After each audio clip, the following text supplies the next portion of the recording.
Now, back to adults. Yes. Last year, you and I had a discussion, and part of that discussion was how we could roll the new code, which you and Carmen have worked extensively on the last 25, 27 years, how that could be integrated with a language learning course for adults, and teenagers, of course, and how we could create a way that people could relatively quickly assimilate a language. So for the people who are watching this, we've created a program. You've called it First Fluency. First Fluency. How is this distinct? How does it work? How do people acquire this language in a way that's relatively quickly? And how does it tie back into decode pattern? Yeah, and NLP in general. And NLP in general. So there's a big question. Yeah, huge. Maybe I'll proceed by examples and then try to make a more general statement. If I were to select one feature of this First Fluency program that Carmen and I and you are going to present in Spain in the Murcia region this coming August, September, it is the state of the learner. Now, as an adult, there are two disadvantages that most adults find themselves at. One is the thing we've already talked about, the knowledge base. Unless they have somehow developed through intuitive trial and error, I suppose, the ability to suspend access to this is going to be a positive filtering with a negative result, that they will tend to hear the Spanish words with the targets that are more typical of English, and therefore they won't have the accent which they're attempting to reproduce. They're going to anglicize. They're going to anglicize Spanish words. Sure. And the second thing is, which I hear quite frequently in that region in Spain. Oh, sure. But let's give a little round of applause for the brave people who attempt to do it to the best of their ability. I mean, this is one of the most amazing challenges, to become fluent in another language. Particularly Spanish, where there are many different huge cultural differences, phonological variations. Phonological variations. Spanish speakers are very forgiving. They do not insist in the same way that the French do on these tight phonological targets. If you get somewhere in the area, they're going to supply a menu. They're going to attempt to work out what it is you want and supply you with the right thing. So there's quite a nice cultural advantage for Spanish. And Spanish has one other characteristic which is nice. I would not, if I were learning English as a speaker of some other language, nor if I were to learn French as an English speaker, I would not use visual aid, because the mapping between the spelling of words, the orthography, and the actual value phonetically, that is the pronunciation, is so strange, so weird. As opposed to Spanish, where, with maybe the exception of the double L becoming a Y, what you see is what you get. So you can actually take a text in Spanish once you've begun this project, and you can actually read it carefully, and you'll sound like you're actually, you know what you're doing. If I were to pick a single most important thing, as I said, it would be state. And this has two elements to it. The one I just mentioned about active interference by your home language or other languages that you've acquired. And secondly, if you correct a child, if they hear the correction at all, blow right by it. If you correct the child hears it, repeats it, or ignores this, whatever, depending on where the focus of their attention is.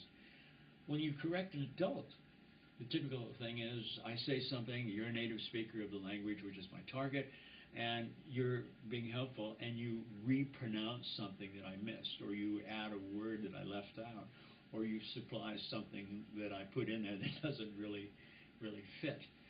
And now, whether this continues as a implicit language lesson, with pleasure on both sides because of the amusing experience of helping someone through the first stages of the language, depends on my response. If you make the correction, I go, oh, sorry, didn't mean to, blah, blah, blah, blah. All that happens is you get the message, leave me alone, because you've placed me in a, quote, embarrassing situation. If, on the other hand, I go, say it again, I watch your lips, full attention. I pronounce it, watching you to make sure by feedback that I've got the difference that I didn't achieve the first time. And then I will attempt, this is my own style, I'll attempt to use that word, that new word, in at least 3 sentences in the next minute, just to set it for consolidation purposes later.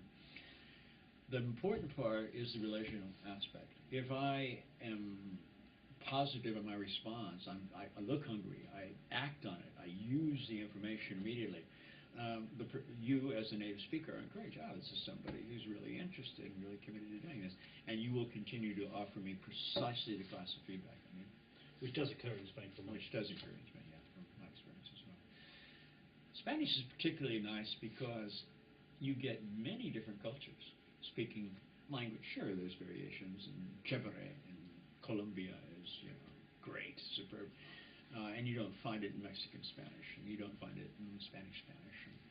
But notice the advantage. You can move all through Latin America, with the exception of Brazil, and you'll be able to communicate effectively. And the cultures are quite distinct, including, of course, the homeland, Spain itself. And in different regions in Spain. And different regions, I never miss pointing out that there are strong regional differences in Spain. Catalan. Indeed, is one of the strongest examples. Okay, so let me go back to this. So the state issue. The state, of course, the ideal, in an ideal language acquisition, the state of the learner is a know-nothing state, where they don't understand anything except in the target language. They have no internal dialogue except in the target language. And by the way, there are little markers neurologically in terms of my experiences. When I'm acquiring a language, and I walk around running an internal dialogue in the target language, which, by the way, in this idealized situation, that's the only thing you're allowed in terms of internal dialogue is the target language, not your home language. You can do tricks like dropping the tongue and the Buddhist tongue poke and stuff to avoid those things. But nevertheless, as I walk around, I hear myself running a phrase or a set of words over and over and over, and I may not even know anything about what they mean. I'll probably have some sense of the context in which I heard them and adapted them or have used them successfully. But I may have no idea how to segment it. There are phrases, especially in Greek, that I use, and it's correct in the context. It gets the required response from native speakers. I have no idea even how to segment it. That is, what the pieces of this thing are. And that's not important. But when you discover yourself running these tapes, a very positive indication you've activated the proper neurology. Yeah, and I actually think I've got an experience of that from our experience last year in Spain, where, as you know, I attempted and struggled a little with Spanish. But we were there for 6 weeks in total, and there was one worker in the hotel who I developed quite a strong rapport with. It was in my interest to have a strong rapport with this worker. He supported us incredibly. And he came in this particular afternoon, and towards the end of the course, and spoke. He forgot who I was in terms of my linguistic competencies, and spoke to me for 3 or 4 minutes, totally in Spanish. And I'm sitting there, and for the first time, I actually understood what he was talking about. Right. And afterwards, he said, "Lo siento." And then we both realised, actually, that he was speaking in Spanish to me. We had struggled previously, but because of the level of rapport there, I had actually understood his language, and was in that know-nothing state at that moment in time, because I wasn't attempting to understand, wasn't attempting to do anything. We were there, the rapport connection was there. Is that an example of what you're talking about? It's an excellent example. And matter of fact, I think especially, I'll define in a moment, first fluency.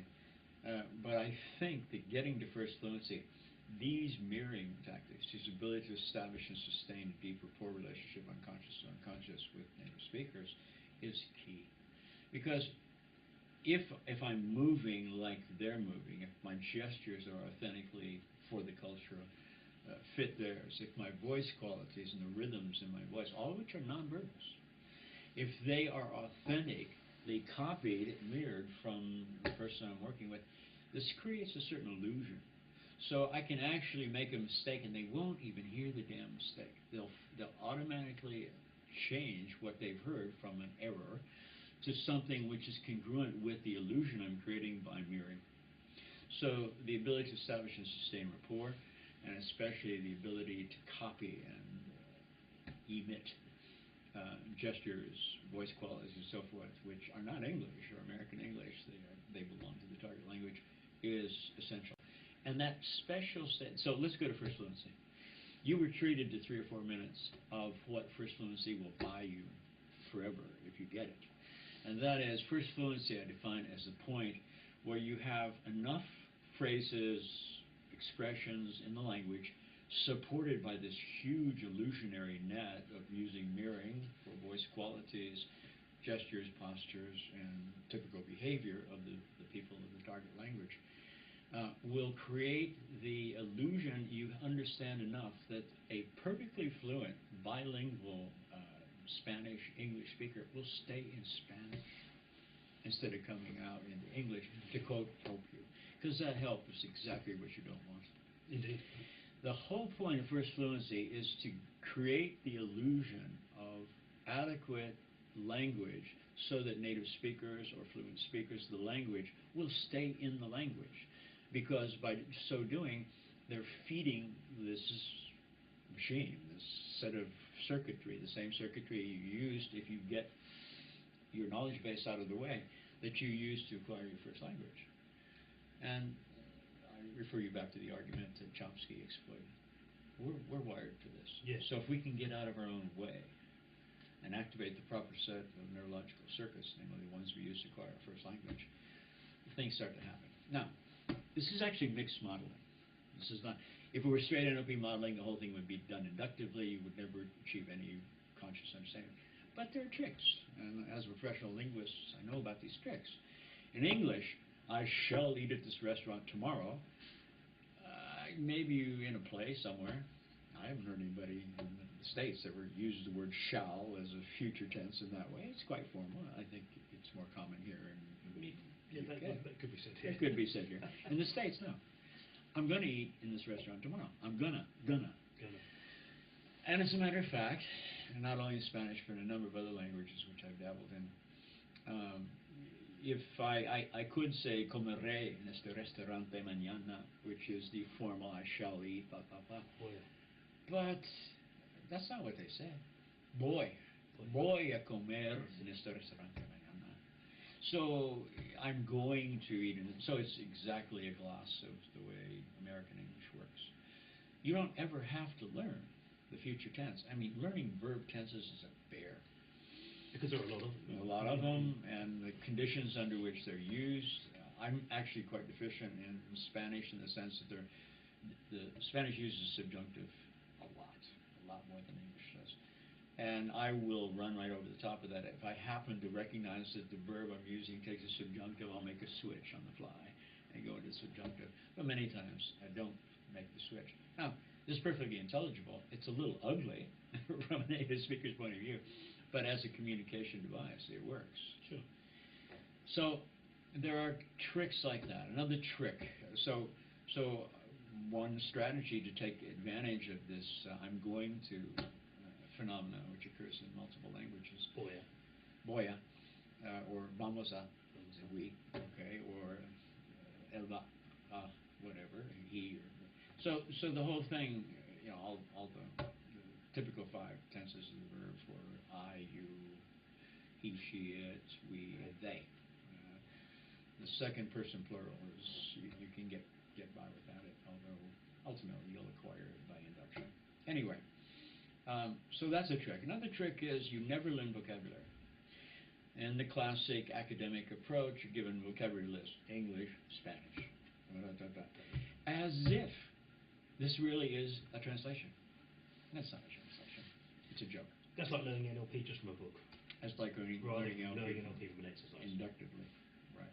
The other thing, of course, is I think one of the most startling and challenging and at the same time deeply satisfying experiences I've had with languages is to notice how the world shifts as I shift language. Now, is the world really shifting? Well, I mean, now we're off into epistemology, so let me just say the following. When I speak German, the world has a different feel.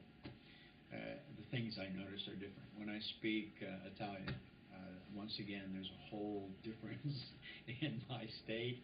As you expressed just then. As I express myself, and the way in which Italian and German and English and any other language carve up the world is, strictly speaking, incommensurable. That is, you can't really map from one to the other. You can get close. So if you learn by vocabulary, you're accepting a presupposition which is flatly false, namely that these are equivalents. They're not. On the other hand, if you learn inductively in context, by mimicry, by creating this illusion we've talked about, you actually end up getting a feel for how Spanish segments experience in the world, which makes it profoundly different experience than when you speak English or you speak German or any of those languages.